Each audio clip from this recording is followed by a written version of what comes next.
والصلاة والسلام على من لا نبي بعد. أما بعد فقد قال الله تعالى وتبارك: هو الذي أرسل رسوله بالهدى ودين الحق ليظهره على الدين كله وكفى بالله شهيدا.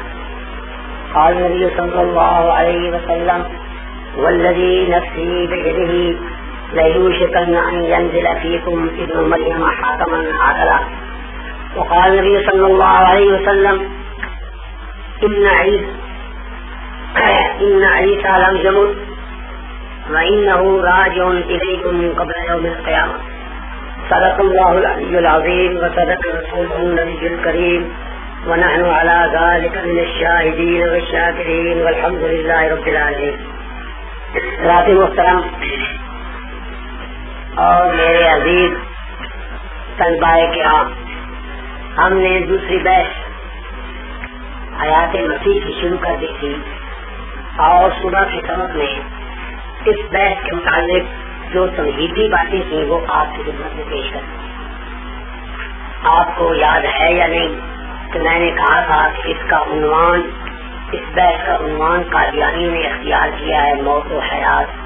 حالانکہ یہ عنوان صحیح نہیں ہے اور اس کا عنوان ہونا چاہیے کیا؟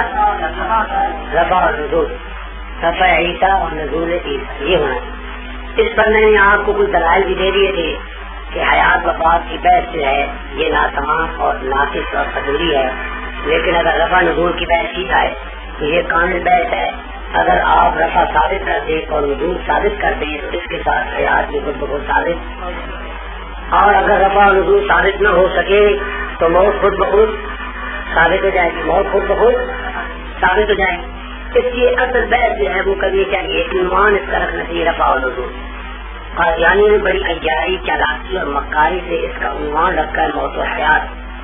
تو آپ کو پہلی بات یہ سمجھائیے کہ اس عنوان کو بدلے، اس عنوان کو بدل کر آپ عنوان رکھیں میں عرض کر رہا تھا کہ میں نے آپ سے یہ کہا تھا کہ عنوان انہوں نے غلط اختیار کیا ہے. اس بحث کا عنوان کیا ہونا چاہیے؟ رفع اور نزول. اس لیے کہ جب آپ رفع نزول ثابت کر لیں گے تو حیات تو بہت ثابت ہے، کیا جگہ حیات وفات پر بحث کرنے کا فائدہ ہی. دوسری بات جو اس سے زیادہ اہم میں نے آپ کو بتلائی تھی وہ آپ کو یاد ہے یا نہیں؟ کسی کو یاد کہ قرآن کریم اہل کتاب کے لیے حکم بن کر آیا ہے، اور جو اہل کتاب کے غلط عقائد تھے قرآن نے ان کی تصدیق کی ہے. یہودیوں کی جو غلط باتیں تھیں ان کی بھی تصدیق کی، عیسائیوں کی جو غلط باتیں تھیں ان کی بھی، اور وہ میں نے آپ کو وضاحت سے بتلا دیا. اب سوال یہ تھا کہ عیسائیوں کا عقیدہ ہے عیسیٰ علیہ السلام زندہ آسمان پر اٹھائے گئے ہیں اور پھر وہ دوبارہ آئیں گے. اگر کوئی شخص یہ کہے کہ یہ عقیدہ غلط ہے تو اس کو اس عقیدے کی تردید دکھانی پڑتی ہے، جیسے باقی 4 عقیدوں کی تردید ہے. لیکن قادیانی اس کی تردید قیامت تک نہیں دکھا سکتے، بلکہ ہم اس کی تائید دکھائیں. تو ثابت ہوا کہ یہ عقیدہ عیسائیوں کا درست ہے، عیسیٰ علیہ السلام کے آسمانوں پر اٹھائے جانے اور دوبارہ آنے کا عقیدہ عیسائیوں کا درست ہے. اگر غلط ہوتا تو قرآن جس نے تسلیث، الوہیت، ابنیت اور شریعت کے عقیدوں کی تردید کی ہے اس کی بھی تردید کرتا. یہ بات آپ نے سمجھی ہے یا نہیں؟ لیکن آپ کو یاد نہیں ہے کچھ نہیں، یہ تو آپ پلے باندھ لیتے، لکھ لیتے اور اس کو ایسا قابو کر لیتے. یہ ساری اس بحث کی جان تو یہی ہے. جب آپ یہ سوال قادیانیوں پر کر دیں گے کہ جناب رفع نزول کا عقیدہ عیسائیوں کا ہے، اگر یہ بھی غلط ہے تمہارے خیال کے مطابق تو 4 عقیدوں کی تصدیق ہم دکھاتے ہیں، اس کی تم دکھاؤ. کیا مطلب نہیں دکھاتے؟ جو انہوں نے 2-3 جواب دیے تھے، مرزا قادیانی کا جواب تھا کہ جناب یہ ان کا اجماعی اور اتفاقی عقیدہ نہیں. اس کا میں نے آپ کو جواب دے دیا کہ مرزا خود کہتا ہے اتفاقی اور 4 چیزیں متفق. اور اگر مان بھی لے کہ اتفاقی عقیدہ نہیں ہے تو بعض کا ہے، تو اگر غلط ہے تو پھر بھی اس کی تصدیق ہونی چاہیے. ٹھیک ہے. اور جو وہ کہتے ہیں کہ جب عیسیٰ کی موت ثابت ہوگی تو جناب اس سے رفع نزول کی تردید ہوگی. میں نے کہا یہ بھی غلط. عیسائی کی تو تردید نہیں ہوتی ہے کہ عیسائی کو خود موت کا قائل ہے، تو موت تاری ہوئی تھی، موت کے بعد اٹھایا گیا ہے، موت کے بعد زندہ اٹھایا اور آئے گا. اگر اس کا وہ رفع نزول کا عقیدہ غلط ہے تو موت سے اس کی تردید نہیں ہوتی، موت سے تو اس کا تردید ہوتی. تیسرا ان کا جواب بتایا تھا کہ وہ ایلیا نبی کا سوال کرتے ہیں کہ ایلیا کے بارے یہودیوں کا عقیدہ رفع نزول کا ہے، ہمیں کہتے ہیں اگر یہ غلط ہے تو اس کی تبدیل نہیں ہو. ہم کہتے ہیں ہمیں کوئی ضرورت نہیں، اگر قرآن نے اس کی تصدیق نہیں تو اس کو بھی مانو، ایریا کو بھی مانو، وہ بھی زندہ آسمانوں پر کھایا کیوں کہ تمہارے عقیدہ قائل نے کہ اگر اہل کتاب کے کسی عقیدہ سے قرآن ثبوت اختیار کرے اور اس کی تصدیق نہ کرے تو ماننا پڑتا ہے کہ ان کا یہ عقیدہ درست ہے. تو مرزا قادیانی کے اصول کے مطابق اگر تم ایریا نبی کے بارے یہ کہتے ہو کہ یہودیوں کا عقیدہ ہے اور اس کی تصدیق نہیں ہے تو پھر اس کو بھی مان لو، وہ بھی اٹھایا یا میں شکر ہمیں تو کوئی فرق نہیں. اور ہمارے لیے اس لیے ضروری نہیں ہے کہ ایریا کا ذکر قرآن اور حدیث میں کہیں بھی نہیں ہے، اس لیے ان کی تصدیق کی ضرورت نہیں. یہاں تک میں نے آپ کو باتیں بتائی جو خلاصہ پھر دوہرا دیا گیا اور آپ کو کچھ یاد نہیں ہے، کچھ پتہ نہیں ہے، کچھ آپ کو دلچسپی نہیں ہے، کوئی آپ کو قدر و قیمت نہیں ہے کہ اتنی اہم اور قیمتی باتیں آپ مرض ماریں گے، سر پھاڑیں گے، آپ کو یہ باتیں نہیں آتے رہو. اور جب کہیں آپ پھنس جائیں گے کسی کارخانے سے تو ان باتوں کی آپ کو قدر ہو. نہ آپ لکھتے ہیں، نہ آپ فوٹو شیئر کراتے ہیں اور نہ آپ یاد کرتے ہیں. ایک بار تو ڈیل کرتے ہیں انہیں تو فائدہ ہو جائے گا، لیکن آپ کو کوئی فائدہ نہیں ہو. آپ تو منہ بند کر بیٹھے مجھے افر جانتے ہو یا نہیں؟ اب مجھے افر جانتے ہو افر نام ہی تھا نا بڑا مشہور.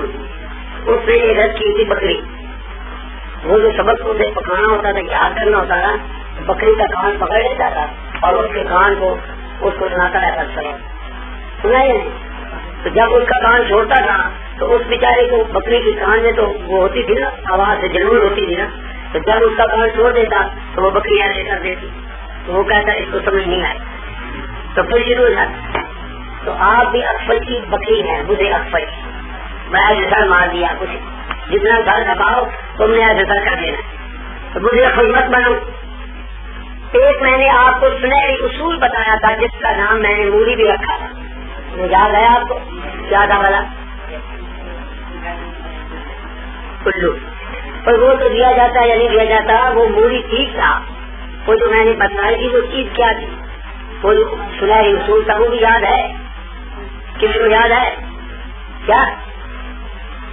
یہ حالت ہے.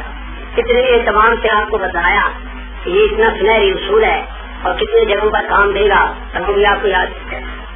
میں نے حمامت البشرا صفحہ 21 مرزا قادیانی کی کتاب حمامت البشرا کا صفحہ 21 اس کی آپ کو سنائی تھی ایک بات. تو وہ کہتے ہیں اگر خبروں يدل على أن الخبر معمول على الظاهر لا تعويل فيه ولا استثناء وإلا فأي فاعلة كانت في ذكر القلب. سنایا تھا یا نہیں؟ تو کوئی یاد نہیں آتا. مورے جاتے مورے جانتے ہو؟ کون سا مورا جانتا ہے؟ نہیں جانتے. مورا کہتے ہیں ہمارے ہاں جب کوئی گائے یا بھینس کا بچہ مر جائے اور وہ دودھ نہ دے تو وہ اس کے جو ہوتا ہے نا بھینس کا بچہ کٹا کٹی یا بچہ بچی اس کے اندر بھوسا کر دیتی، اس کے چمڑا اتار کر اس کے اندر بھوسا کر دیتی، اسی طرح سی کر وہ اس کا بچہ بنا دیتی اور اس کے آگے کھڑا کر دیتی، پھر وہ گائے بھینس دودھ دے دیتی. تو اسے کہتے ہیں مورا، یعنی دیکھنے میں وہ کٹا ہوتا ہے یا کٹی اور اندر اس کے بھوسا بھرا ہوا، اسے بولتے ہیں مورا. تو آپ بھی بس مورے ہیں، مورے اوپر دیکھنے میں تو مولانا لگ رہے ہیں اور اندر بھوسا بھرا ہوا ہے یا نہیں؟ اس لیے ہم کہتے ہیں مورے. آپ سمجھ جائیے مورے کی. تو وہ بکری گائے دودھ تو دے دیتی ہے مورے کو دیکھ کر، جی گائے جو ہوتی ہے یا بھینس ہو اس مورے کو دیکھ کر دودھ دے دیتی ہے، لیکن مورا جو ہے وہ تو مورا ہی ہے، تو چلتا پھرتا نہیں، کھاتا پیتا نہیں، تو اس کے اندر بھوسا بھرا. تو آپ مورے نہ بنے، سمجھے یا نہیں کہ آپ بھی مورے ہیں تو مت بنیے. یہ اصول جو ہے القط و يدل على ان الخبر محمول على الظاهر لا تعويل فيه ولا استثناء والا فأي فائدة كانت في ذکر القط. یہ ہے مرزے کی بات کہ جو کلام قسم سے بیان کی جائے، قسم اس بات پر دلالت کرتی ہے کہ اس خبر کو، اس بات کو آپ نے ظاہر پر رکھو، اس میں کوئی تعویل نہ کرو اور نہ اس میں سے کوئی استثناء. میں نے کہا تھا کہ رفع نزول کی جو احادیث ہیں جو حضور نے قسم کھا کر بیان کی ہیں، قادیانی سوا تعویل کے اور ظاہر سے پھیرنے کے اس میں کوئی ان کا کام نہیں چل سکتا. لیکن جب وہ تعویل کرنے لگے یا اس کو ظاہر سے پھیرنے لگے، آپ فوراً یہ اصول سامنے لائیں اور کہیں کہ جناب یہ حدیث قسم سے بیان کی گئی ہے اور جو بات قسم سے بیان کی جائے مرزا صاحب کہتے ہیں کہ اس کو ظاہر پر رکھو اور اس کی میں تعویل مت کرو. اب حضور فرماتے ہیں والذی نفسی بیدیہ، قسم مجھے اس ذات کی جس کے قبضے میں محمد مصطفیٰ کی جان ہے، لَيُوشِكَنَّ أَن يَنزِلَ، قریب ہے کہ اترے فیکم تم میں ابن مریم کا بیٹا. اب اگر اس سے یہ مراد لیا جائے کہ ابن مریم کا بیٹا، اس سے مراد ہے غلام احمد چراغی بی کا بیٹا، یہ ظاہر سے پھیرنا ہے یعنی کہ اس کی تعریف بنے گی یعنی کسی نہ کسی رنگ میں اختیارات آئی تو ظاہر اس کا کیا ہے کہ مریم کا بیٹا. اور یہ کلام عزیز قسم سے بیان کی گئی یعنی تو مرزا کے اصول کے مطابق کس میں کوئی تعریف کر سکتی ہے. جب وہ اس کو ظاہر سے پھیرنے لگے، جب وہ اس میں تعویل کرنے لگے، آپ ان کا منہ بند کر دیا ہوتا ہے کہ تم اس میں تعویل نہیں کر سکتے، اس کا جو ظاہر ایمان ہے اسی پر رکھو. کیوں؟ یہ تصویرہ کلام ہے اور مرزا کہتا ہے جو کلام قسم سے بیان کی جائے اس میں تعویل نہیں چل سکتی، اس کو ظاہر پر رکھا جائے. یہ کتنا سنہری اصول ہے. ان کی ہر تعویل آپ اس سے روک دیں، ان کا تو سہارا تعویل کے بغیر نہیں ہے. لیکن جب وہ ایسی حدیثوں میں تعویل کرنے لگے جو حدیثیں قسم سے بیان کی گئی ہیں تو آپ اس اصول کے ساتھ ان کی ان تمام تعویلات کو باطل کر دیں گے اور روک دیں گے. یہ کتنا اہم اصول ہے اور آپ کو خود اگر اب یہاں تک تو سبق ہو چکا ہے. اب آگے میں آپ کو دو باتیں بتانا چاہتا ہوں. پہلے دو اور چیزیں اصول قبل اس کے کہ وہ آیت جو ربا نزول پر دلیل کے طور پر ہم پیش کرتے ہیں اور مرزا قادیانی نے بھی پیش کی ہے، اس کو پیش کرنے سے پہلے ایک اور سنہری اصول یاد رکھیے.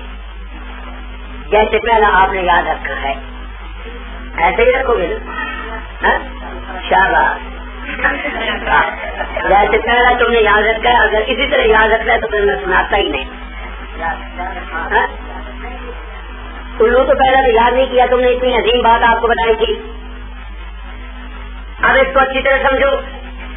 قادیانیوں سے جب حیات وفات نصیب کرتا ہے تو یا اجرائے نبوت اور ختم نبوت کے موضوع پر بحث ہو اور شرائط طے کی جائے، پہلے تو موضوع کو منقع کریں گے اور موضوع کا عنوان جیسے میں نے آپ کو بتایا ہے آپ کو یہ کر کے موضوع حیات سے ہٹا کر رفع نزول بنائیں گے. اب جب شرطیں طے کریں نا مناظرے کی، اس میں ایک شرط ان سے منوائیں. اگر یہ شرط آپ ان سے منوا لیں تو میدان آپ کے ہاتھ میں ہے، فتح آپ سے قدم چنے اگر آپ نے یہ شرط منوائی. اور اگر آپ نے یہ شرط نہیں منوائی تو پھر آپ نہ فتح پا سکتے ہیں نہ کسی نتیجے پر پہنچ سکتے ہیں. پھر ایسے ہی جیسے ہمارے یہاں کہتے ہیں پانی میں مدانی، پانی میں اگر پانی میں رڑکتے رہو تو کیا نکل گی، پھر کوئی فائدہ بحث کرنے کا فائدہ. اگر آپ یہ شرط ان سے نہیں منواتے تو کوئی فائدہ نہیں بحث کرنے کا، وقت ضائع کرنا ہے اور پانی میں مدانی ہے. تو سمجھو یا نہیں سمجھو وہ شرط کیا ہے؟ وہ شرط یہ ہے کہ جب آپ ان سے کسی حیات وفات کے موضوع پر یا رب نبوت کے موضوع پر بحث کریں، جلدی آؤ مولانا بہت اہم بات شروع ہے، دیر سے آتے ہو تم شام کو بھی.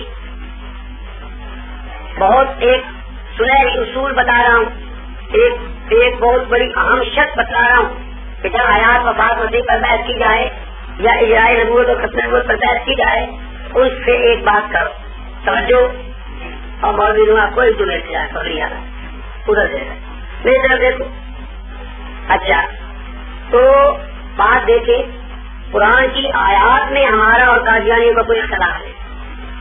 جو ایسے لوگ پیش کرتے ہیں وفات مسیح میں یا اجرائے نبوت میں، ہم بھی کوئی ایسے پیش کرتے ہیں. آیات کے الفاظ میں ہمارا ان کا کوئی اختلاف کس میں ہے؟ معنی اور مفہوم میں. ہم ایک آیت پڑھتے ہیں اس کا معنی ہم کرتے ہیں پرندہ، وہ کرتے ہیں اس کا معنی کرتے ہیں مر گیا. اب جھگڑا پڑ گیا. آیت میں تو کوئی اختلاف نہیں ہے نا، اختلاف ہمارا ان کا کس میں ہے؟ معنی اور مفہوم میں. اس کا کیا اصول ہونا چاہیے کہ معنی کس کا صحیح ہے کس کا غلط. یہ بات ان سے پہلے منوانی چاہیے. ان سے کہیے کہ جناب ہمارا معنی آپ نہیں مانیں گے اور آپ کا معنی ہم نہیں مانیں. ٹھیک ہے. آیت میں تو جھگڑا نہیں. جو آیت آپ پیش کریں وفات مسیح میں یا جو آیت ہم پیش کریں حیات مسیح میں یا رفع عیسیٰ میں، اس آیت کے الفاظ میں ہمارا تمہارا کوئی اختلاف نہیں. ہمارا تمہارا اختلاف ہوگا معنی میں. اب معنی کس کا صحیح ہوگا اور کس کا غلط، کس کا کیا فائدہ. اس کے لیے ہم یہ کہتے ہیں کہ قرآن کریم کی جو آیت وہ پیش کریں یا ہم پیش کریں، اس کا معنی نہ وہ کریں نہ ہم کریں اپنے پاس، بلکہ معنی کرائیں ہم کسی پہلے مفسر اور مجدد کا جنہوں نے پہلے ان آیات کے معنی کی. سمجھ گئے یا نہیں سمجھے؟ ان سے کہیے کہ جو میں نے آپ کرتے ہیں آپ اپنا مانا کسی پہلے مفسر اور مجدد کی تعریف پیش کیجیے. ہم جو مانا کرتے ہیں ہم بھی پہلے مجدد یا مفسر کی کوئی تعریف پیش کریں. دیکھیے دو وکیل عدالت میں جھگڑ کے ایک قانون ہوتا ہے, ایک وکیل اس کی کچھ تشریح کرتا ہے اور دوسرا وکیل اس کے جواب کو تشریح کرتا ہے. دونوں جھگڑ رہے ہیں. جو وکیل ہائی کورٹ کی رولنگ پیش کر دے یہ آیا ہے اب برا آیا ہے. جو وکیل ہائی کورٹ کی رولنگ اپنی تائید میں پیش کر دے اس کا معنی اس کی تشریح قابل قبول ہوتی ہے. ٹھیک ہے. اب ایک آیت کا ترجمہ اس میں قادیانی کچھ ترجمہ کرتا ہے اور ہم کچھ کرتے ہیں, ہمارا اس کا جھگڑا ہے. ٹھیک ہے نہیں. تو ہمارا ہائی کورٹ کون سا ہے؟ ہمارا ہائی کورٹ ہے محمد مصطفیٰ. اگر کسی آیت کے معنی میں جھگڑا ہو جائے تو ہمیں چاہیے سب سے پہلے حضور کی طرف رجوع کریں.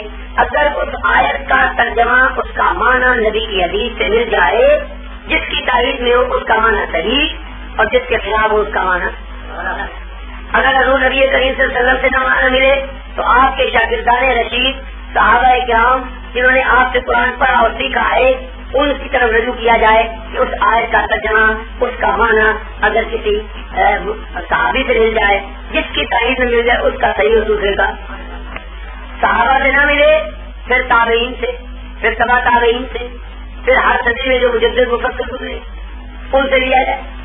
اس لیے مرزا قادیانی کہتے ہیں ہر صدی میں مجدد ہوتے ہیں اور مجددوں کی مرزا نے بڑی تعریف کی ہے کہ مجدد میرا اس کا آنکھ فروش نہیں ہوتا, ہڈیاں بیچنے والا نہیں ہوتا. مجدد پر مغز شریعت کھولا جاتا ہے. مجدد کو اللہ تعالیٰ خود بلاتا ہے, وہ بولتا ہے اور بڑی تعریفیں کی. سمجھ آئے. ہم کہتے ہیں جو پہلے 13 صدیوں کے مجدد گزر چکے ہیں بلا اختلاف, جن کو تم بھی مانتے ہو ہم بھی مانتے ہیں, تو اگر کسی آیت کے معنی اور اس کے مفہوم میں ہمارا آپ کا اختلاف ہو تو ہمیں چاہیے کہ ہم کسی مجدد کے معنی کو پیش کریں.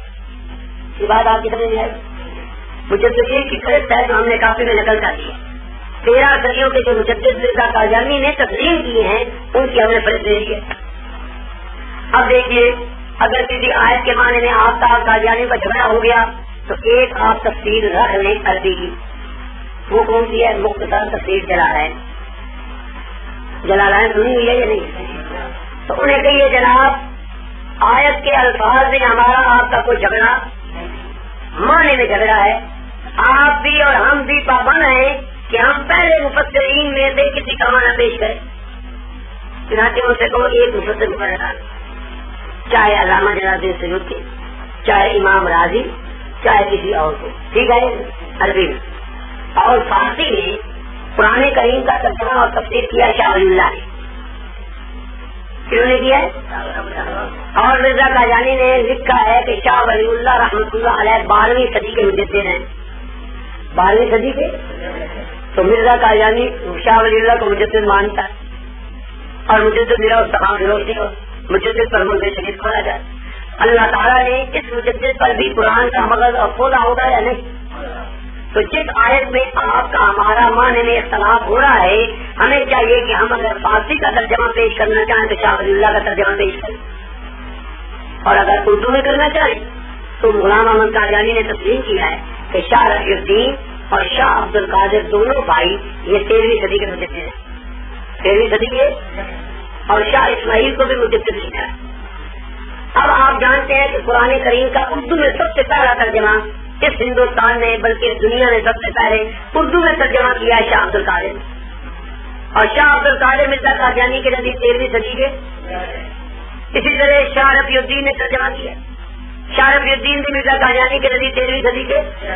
لہذا جھگڑا ختم. نہ ہم اپنا کوئی ترجمہ پیش کریں نہ قادیانی ترجمہ پیش کریں. ترجمہ نہ کوئی شاہ عبد القادر یا شاہ رفیع الدین کا جو وہ فیصلہ کرے اس پر وہ بھی ایگری ہو جائیں ہم بھی ہو جائیں. ٹھیک ہے نہیں؟ کیونکہ ان کو وہ مجدد مانتے اور مجدد کی تاریخ ہم نے لکھ دی ہے کہ مرزا کہتا ہے مجدد کو علم لدنی ہوتا ہے, مجدد پر مبنی شریعت کھولا جاتا ہے. مجدد کے اندر وہ تمام اوصاف ہوتے ہیں جو نبیوں والے ہوتے ہیں, لیکن صرف ان کو نبوت کا درجہ نہیں ملتا. جو نبیوں کے ہاتھ سے وہ اسے ظاہر ہوتے ہیں وہ ان مجددوں کے ہاتھ سے ظاہر ہوتے ہیں, لیکن ان کو بول جانی چاہتے ہیں, ان کو کرامت ہے. وہی صفات جو انبیاء کے اندر ہیں وہ ان مجددوں کے اندر آ جاتی ہیں.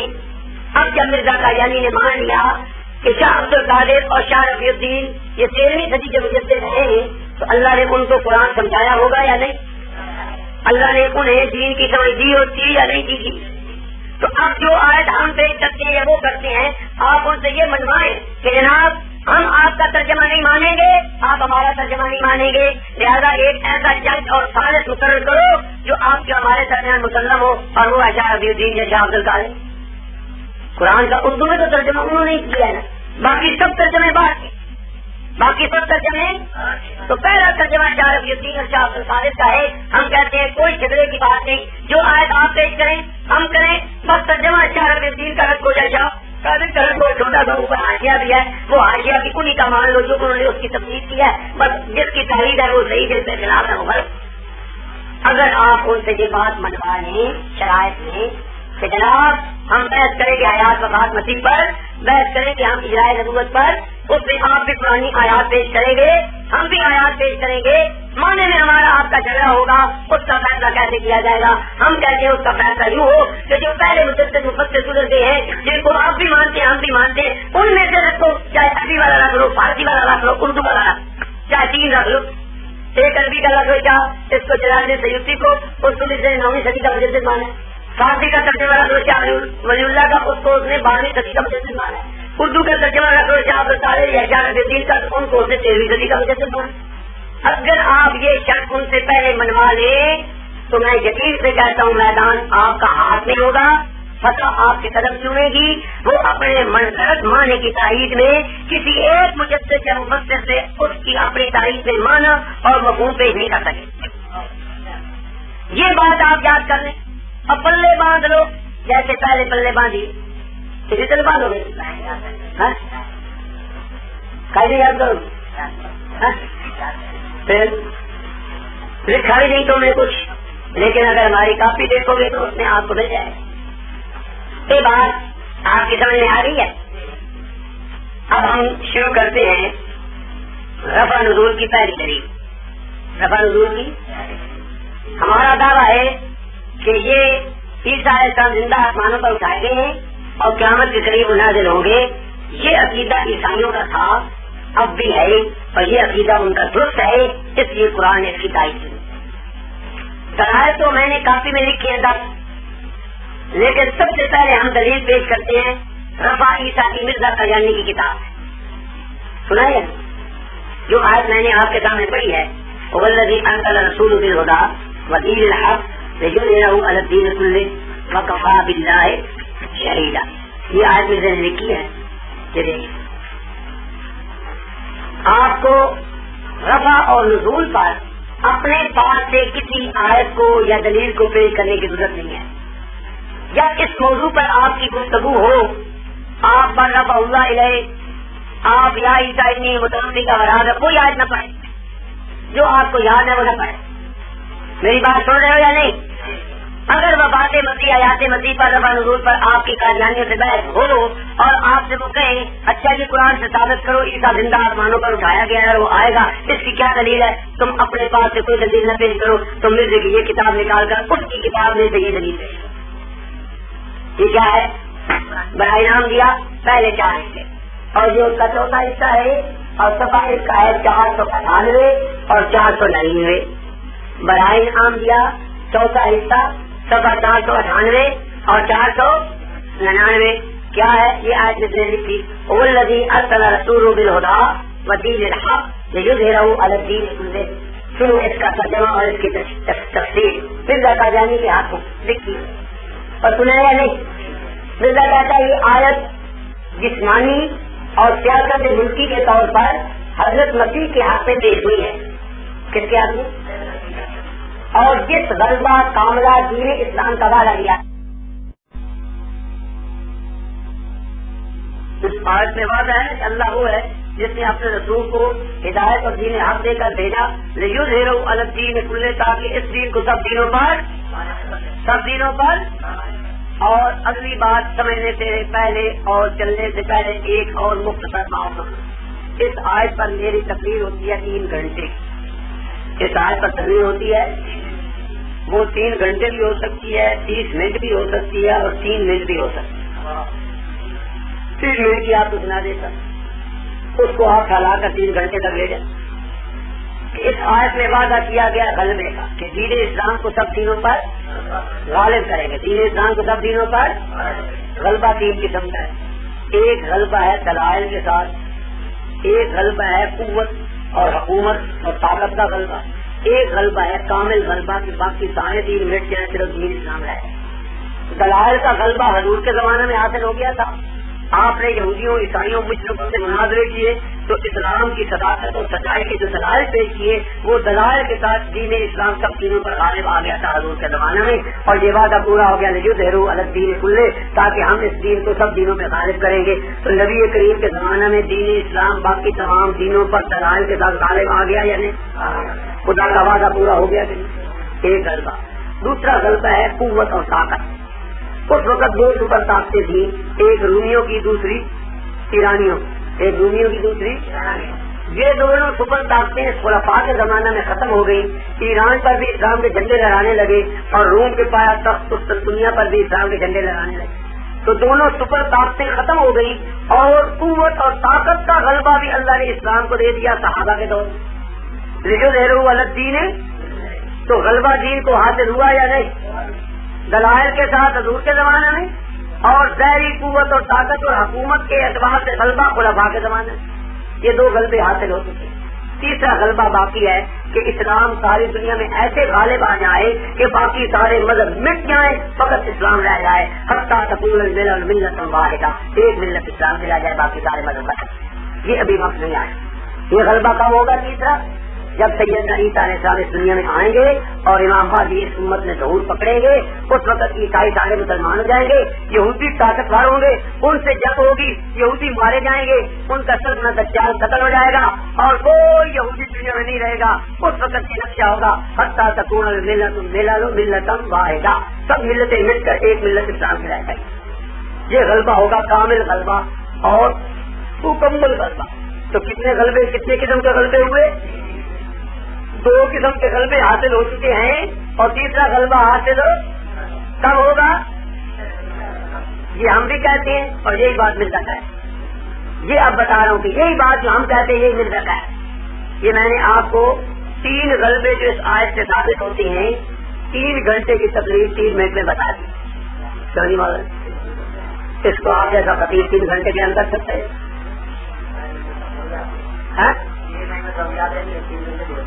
مطلب ہے نا, آپ جیسا اگر خطیب آدمی بولنے والا ہو تو اس کو کرائے گا, دلائل کا جو ذکر کرے گا تو حضور سے, یہودیوں سے وغیرہ مشرکوں سے, ان کو آپ کیا 3 دن بیان کرتے جائیں. پھر جو غلبہ حضرت عمر اور صدیق کے اوپر حضرت عثمان کے زمانے میں حاصل ہوا ہے ظاہری قوت و طاقت کا, اس کو چاہے 1 ہفتہ بیان کرتے جائیں. پھر جو غلبہ حاصل ہوگا قابل اسلام اور ماضی کے زمانے میں, اس کو چاہے جتنا بیان کرتے. میں نے تو آپ کو اتنا عظیم مضمون دے دیا ہے 3 منٹ کے اندر, چاہے آپ 3 مہینے بیان کرتے. کچھ سمجھے یا نہیں سمجھے؟ مولانا عبد القدیر صاحب, کچھ آپ کی سمجھ میں بھی بات آ رہی ہے یا نہیں؟ تو وہ جو اشتہار لیے تھے آپ نے وہ کہاں لگائے ہیں, اور کل ہم سے کس نے اشتہار لیے تھے وہ کھا گیا مورا. عطا اللہ کدھر گیا ہے؟ کہاں ہے عطا اللہ؟ بس وہ جو ہم نے اشتہار دیے کہ اتنے بڑے عظیم تو وہ لگوانے تھے یہاں, تو وہ اس نے کوئی نہیں لگا, اس لیے ہمارے ادارے کے اشتہار. اچھا جی توجہ کیجیے, اب مرزا کی عبارت سنیے. مرزا اس آیت میں کہتا ہے, اس آیت میں جو غلبہ دین کا وعدہ دیا گیا ہے کہ غلبہ حاصل ہوگا, کہتا ہے یہ غلبہ کاملہ, اور جس غلبہ کاملہ دین اسلام کا وعدہ دیا گیا ہے وہ غلبہ مسیح کے ذریعے سے ظہور میں آئے گا. یہی بات ہم کہتے ہیں, یہی بات مرزا کا ہے, اور اس آیت کی روشنی میں ہے. اور جب حضرت مسیح علیہ السلام دوبارہ اس دنیا میں تشریف لائیں گے, نعرہ تکبیر, یہ اللہ نے اس کے ہاتھوں نے لکھوا دیا کہ اور جب حضرت مسیح علیہ السلام دوبارہ اس دنیا میں تشریف لائیں گے تو ان کے ہاتھ سے دین اسلام جمیع آفاق اور اقطار میں پھیل جائے گا اور یہ غلبہ حاصل ہو جائے گا. اللہ نے اس آیت میں جس غلبے کا وعدہ کیا ہے, مرزا کا یعنی کہتا ہے یہ غلبہ کب حاصل ہوگا؟ جب عیسیٰ علیہ السلام دوبارہ اس دنیا میں تشریف لائیں گے. اب آپ کو قادیانی جب کہے کہ عیسیٰ کو دوبارہ آنا قرآن سے ثابت کرو تو آپ کو کسی اور دلیل کی ضرورت نہیں ہے. یہی دلیل یہی آیت مل جائے گی کتاب سے پیش کرتے کہ میں نے قرآن کی اس آیت سے ثابت کیا ہے کہ اس آیت میں جس غلبے کا وعدہ کیا گیا ہے یہ غلبہ کب ہوگا؟ جب سیدنا عیسیٰ علیہ السلام دوبارہ اس دنیا میں تشریف تو ان کے ہاتھ سے دین اسلام جلی آفاق و افطار میں پھیل جائے گا. لیکن اس آیت پر ظاہر کیا گیا ہے کہ یہ خاص طور اپنی غربت اور انکسار اور تبکل اور اثار اور آیات اور انوار کے روح سے مسیح کی پہلی زندگی کا نمونہ ہے. اور عیسیٰ علیہ السلام جب پہلے آئے تھے تو وہ مسکینی کی حالت میں آئے, لڑائی وڑائی نہیں. ان کی تعلیم یہ تھی کہ ایک گال پر کچھ میں تھپڑ مارے تو دوسری گال میں آتا تھا. جب پہلے آئے تو بالکل مسکینی اور آئی بھی. اب جو آئیں گے تو ڈنڈے کے ساتھ آئیں گے, تلوار کے ساتھ آئیں گے, قوت اور زور کے ساتھ آئیں گے. مرزا کہتا ہے میں جو آیا ہوں میں عیسیٰ کی پہلی زندگی کا نمونہ, جی وہ آئی ڈی کی زندگی ہے, میری آئی ڈی والی زندگی ہے. میرے ہاتھ میں ڈنڈا کے تلوار کوئی نہیں, میں روحانی طاقت کا لایا, میں ظاہری قوت اور طاقت کے ساتھ نہیں آیا. تو ظاہری قوت اور طاقت کے ساتھ کون آئیں گے؟ اچھا آگے کہتا ہے یعنی حضرت مسیح پیش گوئی متذکرہ بالا کا ظاہری اور جسمانی طور پر مصداق ہے. اس پیش گوئی کا کہ دین اسلام سب چیزوں پہ غالب آئے گا, اس کا اصل مصداق تو ہے ظاہری اور جسمانی طور پر حضرت عیسیٰ, اور یہ عاجز روحانی اور معقولی طور پر اس کا محل اور مورد ہے جیسے مقدر ہے. دلائل نال روحانی غلبہ میرے زمانے ہونا ہے, جہاں جسمانی غلبہ حقیقی غلبہ ظاہری غلبہ ہے وہ ہونا ہے حضرت عیسیٰ نے آنا ہے. دلائل کا غلبہ اس بے ایمان کے زمانے میں کیا ہونا تھا وہ تو حضور کے زمانے میں ہو گیا. غلبہ تو رہتا ہے اصل میں ظاہری اور جسمانی اور حقیقی, اور وہ کہتا ہے وہ میرے آنے سے نہیں ہوگا, وہ عیسیٰ کے آنے سے ہوگا. اب یہ اس نے کس صراحت کے ساتھ قرآن کی اس آیت سے عیسیٰ علیہ السلام کا آنا مانا. اب آپ کو کسی اور دلیل پیش کرنے کی کوئی ضرورت ہے؟ اسی آیت کو پیش کرو, اسی کتاب سے پیش کرو کہ یہ تمہارا ابا اس آیت کا معنی لکھ رہا ہے. اور آیتوں کے معنی اور مفہوم یوں تو نہیں نہ بدلتے رہتے کہ ایک دفعہ اس آیت کا معنی ہو کہ عیسیٰ زندہ ہے اور وہ آئے گا اور اس کے ہاتھوں ساری دنیا میں اسلام پھیلے گا, اور پھر اس آیت کا معنی بن جائے کہ عیسیٰ مر گیا اور کشمیر میں دفن ہو گیا اور اس سے کوئی نہیں ہوگا اور میں آ گیا پھر اس طرح بگڑ بدل جائیں گے. کہ کسی کتاب میں دوسری دلیل دے, کسی کتاب میں یہ دیکھیں لکھتے ہیں اصابکم علی شفا حفرۃ من النار, ہاں عسى ربكم ان يرحم عليكم, عسى ربكم ان يرحم عليكم وان عدتم عدنا وجعلنا جهنم للكافرين حصيرا. اسی طرح آتا ہے. اور کیا چیز یارحمکم, لیکن مرزا صاحب نے تو علیکم لکھا. مرزا صاحب نے اس آیت کو جہاں بھی لکھا علیکم لکھا, حالانکہ قرآن میں ان یارحمکم, قرآن میں کیا ہے ان یارحم, یہ الو کا پٹا جہاں نقل کرتا ہے لکھتا ہے علیکم, علیہ اپنی پنجابی عربی بڑی ان یارحم علیکم, حالانکہ قرآن میں کیا ہے یارحم ابھی نا تھوڑے سے اللہ رحم کرے, وہ ساری پنجابی نہیں ہے تھوڑے سے اللہ رحم کرے, اس میں اپنے گرو بنا رہے علیکم یارحم علیکم اللہ تھوڑے سے رحم, حالانکہ عربی میں اللہ رحم کے سلے میں, اور قرآن میں این یرحمکم. خیر مرزا کہتا ہے یہ آیت اس مقام میں حضرت مسیح کے جلالی طور پر دنیا کا ظاہر اشارہ ہے, مسیح کے جلالی طور پر ہونے کا ظاہر اشارہ ہے کہ پہلے جو مسیح آئے تھے وہ آئے تھے جلالی رنگ میں, اب آئیں گے جلال میں. کیسے کہتا ہے یعنی اگر طریقے رفق اور نرمی اور لطف احسان کو قبول نہیں کریں گے اور اب محض جو دلائل واضح اور آیات بینہ سے کھل گیا ہے اس سے سرکش رہیں گے تو وہ زمانہ بھی آنے والا ہے کہ جب خدا تعالیٰ مجرمین کے لیے شدت اور عنف اور قہر اور سختی کو استعمال میں لائے گا, اور حضرت مسیح علیہ السلام نہایت جلالیت کے ساتھ دنیا پر اتریں گے. نعرہ تکبیر. کچھ سمجھ بھی آئی ہے یا ایسے نعرہ ہے, نعرے والی بات ہے یا نہیں؟ بولو تو صحیح. بالکل. اور حضرت مسیح علیہ السلام نہایت جلالیت کے ساتھ دنیا پر اتریں گے اور تمام راہوں اور سڑکوں کو خط و خاشاک سے صاف کر دیں گے اور کج اور ناراض کا نام نشان رہے گا. کوئی ٹیڑھا کوئی ڈنگا کوئی بتا نہیں رہے گا, سب سیدھے ہو جائیں گے, سب حق اور راستی ہو جائے گی, دین پھیل جائے گا اور شدت اور قہر کے ساتھ آئیں گے, تلوار اور ڈنڈے کے ساتھ آئیں گے اور ڈنڈے اور تلوار کے ساتھ سب ٹیڑھے لوگوں کو ٹیڑھا کر دیں گے اور سب دنیا کو ٹھیک کر دیں گے. کون کرے گا؟ مرزا قادیانی. کون؟ کدھر؟ تو یہ مرزا قادیانی تسلیم کر رہا ہے یا نہیں؟ اور قرآن کی آیت سے مان رہا ہے یا نہیں؟ جی اچھا آگے کہتے ہیں اور جلال الہی گمراہی کے تخم کو اپنی تجلی کاری سے نیست و نابود کر دے. اللہ کا جلال جو ہوگا وہ تمام گمراہی کو نیست و نابود کر دے گا. دنیا میں گمراہی ختم ہو جائے گی, صرف ہدایت ہی ہدایت ہوگی. آپ کی آپ ہوگا, باطل کا ختم ہو جائے گا. اور یہ زمانہ اس زمانہ کے لیے بطور ارحاس کے واقعہ ہوا ہے. میرا جڑا زمانہ ہے نا کہ عیسیٰ علیہ السلام کے آنے تو پہلے یہ بطور ارحاس ہے. ارحاس کسے کہتے ہیں؟ کوئی علامہ تم بتا سکتا ہے؟ کوئی بڑے بڑے علامے تم بھی بیٹھے ہو, بڑے بڑے فاضل بیٹھے ہو, بڑے بڑے مقرر بیٹھے ہیں, بڑے بڑے خطیب بیٹھے ہیں, بڑے بڑے مبلغ اسلام بیٹھے ہیں, یعنی بڑے بڑے مسلح والے اور سندوں والے بیٹھے ہیں. ارحاس کسے کہتے ہیں؟ ارحاس سواد کے بعد ارحاس لاہور والی ہے. ہاں کچھ کچھ شاہ صاحب پہنچ رہے, شاہ صاحب جو ہے کچھ نیڑے اپڑ جائے. ارحاس کہتے ہیں, اصل تو ارحاس کا معنی ہے روشنی, سمجھے نہیں؟ اور ارحاس کہتے ہیں کہ کسی نبی کے نبوت سے قبل تھوڑا سا قبل جو زمانہ ہوتا ہے روشنی اور وضاحت کا, جو نبوت کی تمہید ہوتا ہے. یعنی نبی کو خواب آتے ہیں سچے, الہام اور کش ہوتے ہیں سچے, تو ابھی اسے نبوت نہیں ملی ہوتی, لیکن نبوت سے پہلے جو 6 مہینے یا کوئی ایسا قریب زمانہ ہوتا ہے اس کو نبوت کی تمہید کہتے ہیں.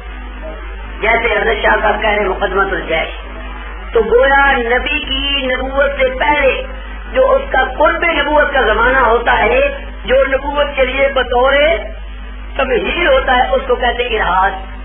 اب مرزا کہتا ہے میرا زمانہ بطور ارحاس کے واقعہ ہوا ہے, یعنی میرا آنا یہ تمہید ہے خدا کے نبی عیسیٰ کے آنے کی, کیونکہ نبوت سے پہلے کا زمانہ کیا کہلاتا ہے؟ ارحاس. اپنے زمانے کو مرزا کیا کہہ رہا ہے؟ عیسیٰ سے آنے سے قبل اپنے زمانے کو بتا رہا ہے ارحاس. تو گویا یہ تمہید ہے مرزے کا آنا, اور اب اصل عیسیٰ آنے والا ہے. اس کے آنے سے تمام گمراہیاں ختم ہو جائیں گی اور ساری دنیا کا اسلام کا غلبہ ہو جائے گا. یہ دوسری آیت مرزا کا یعنی کہ سبا 506 کا 500.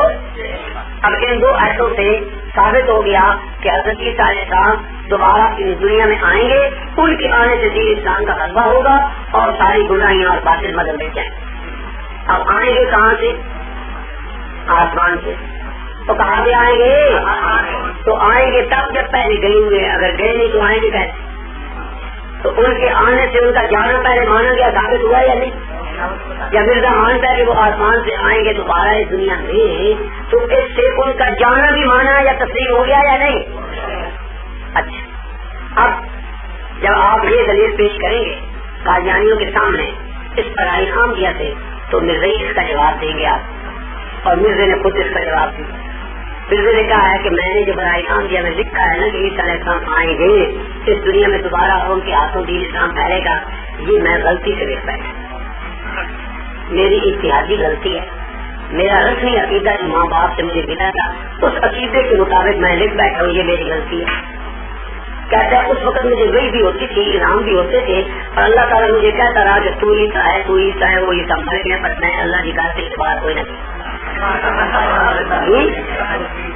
کہتا ہے کہ 12 سال مجھ پر وہی آتی رہی, 12 سال مسلسل, اور مجھے کہا گیا کہ تو عیسیٰ ہے, پر میں نہ مانتا.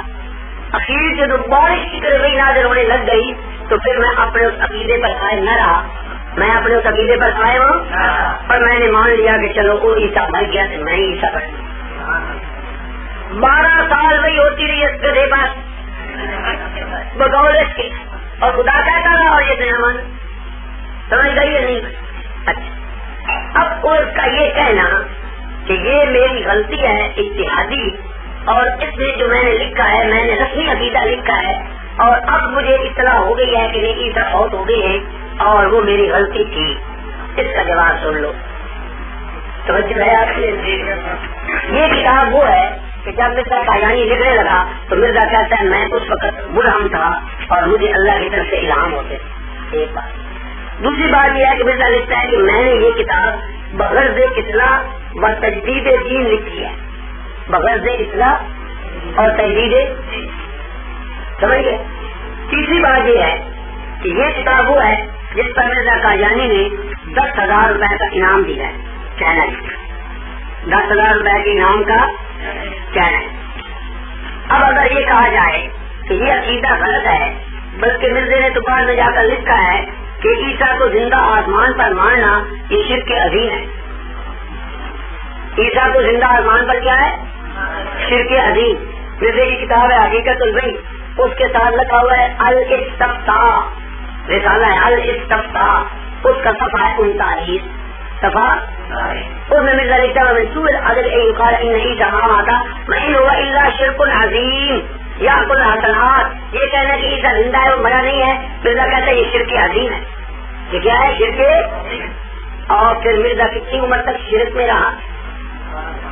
12 سال تک ہی ہوتی رہی. تو پہلے 40 سال کی ہونا، 40 سے 12 52 سال تک مرزا کیا رہا؟